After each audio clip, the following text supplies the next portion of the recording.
Welcome to the final part of this week's course focus. As you know, we are looking at the intellectual puzzles, which are those pre-study tasks that we do to design a well-grounded project.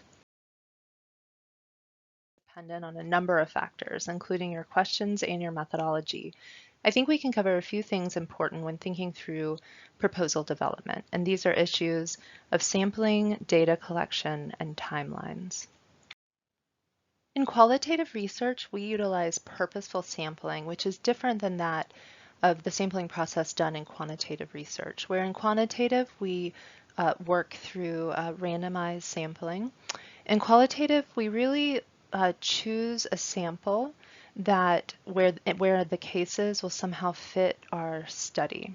So our main goal is that the sample provide us with information-rich cases, those people, documents, artifacts that will be able to provide us with information that is aligned with central importance to the purpose of our inquiry.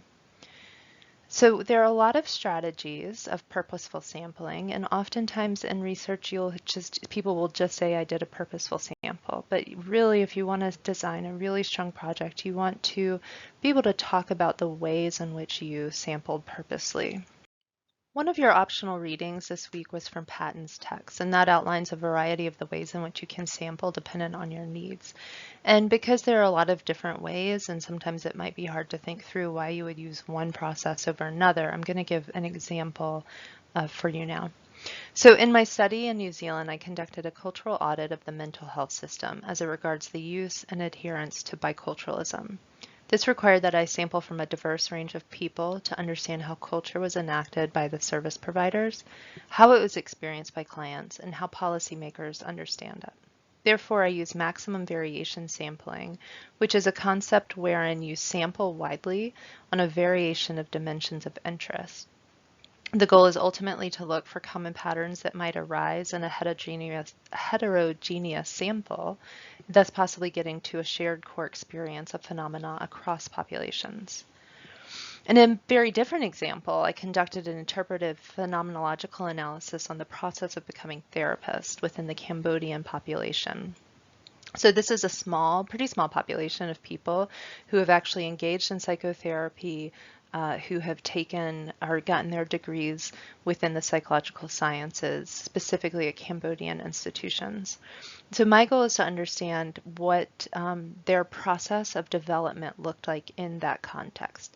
Therefore, I chose intensity sampling, where I looked for information-rich cases that were not unusual within that subpopulation. So while this was a small population to begin with, I wanted to be able to really get to sort of more typical types of people who might be engaging in this. So a difference might be if I were doing extreme or deviant case sampling, instead of sampling those therapists who were trained in Cambodia, I might have interviewed people who had trained in Vietnam, where this deviates a bit from the purpose of my project.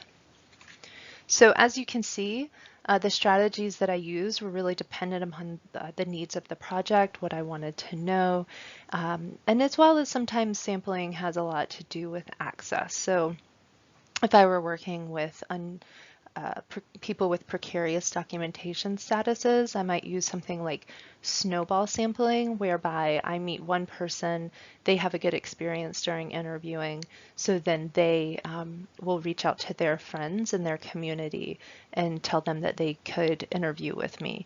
And that's one way of being able to work with more vulnerable populations. There are other ideas about sampling, such as saturation, and we're going to be discussing those in later weeks, specifically with differing methodologies, where something like saturation might be something that's needed.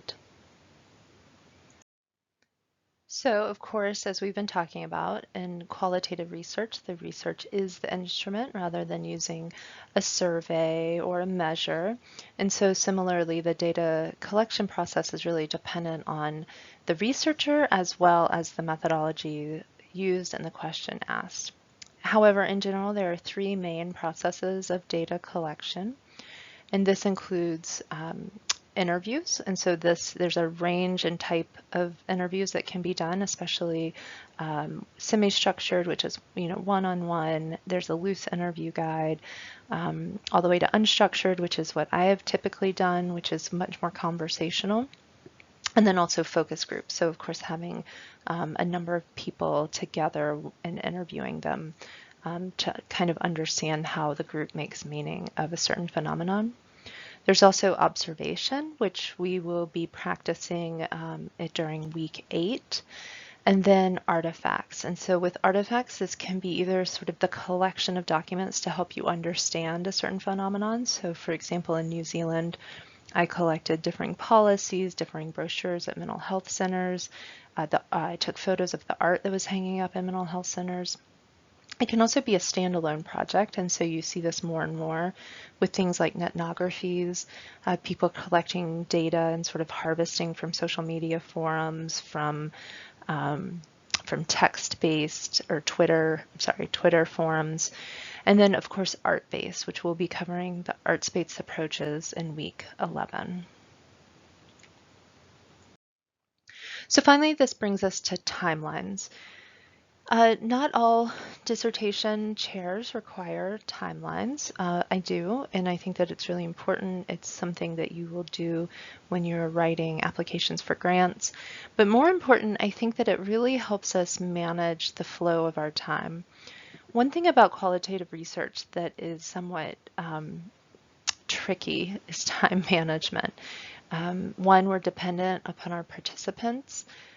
We sometimes underestimate how many people might have scheduling issues, how long it might take us to transcribe our interviews, and then just our time in the field in general. The more time we spend in the field, typically the more we come to understand a phenomenon. However, we do operate within this modern contemporary world where we don't always have a lot of time to just sort of wallow in our project. And so a timeline helps you stay on track. It helps you really keep in mind your focus about what you should be doing and when.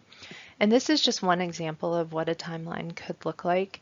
I like it for its simplicity. It's pretty easy to read. Some get really sort of infographic-y and really nice looking, but sometimes I get a little lost in the design of that. So you will be including a timeline in your proposal. And so I just want you to think through realistically how long analysis might take you, how long the interview process might take you, how long recruiting would take. And so these are just some ideas to get you going. So again, I know that this was really brief, and I just wanted to cover a few of the basics to talk through things that you'll be discussing within your proposal. And I think, when you start thinking about the actual data collection process, you can begin to see how it really is only one small part of qualitative research design. And then through the next weeks, as we focus on differing methodologies, I'm going to ask you to consider how sampling, collection, and timelines might change based upon the methodology adopted. So please think through any questions you might have, and I will see you on Thursday.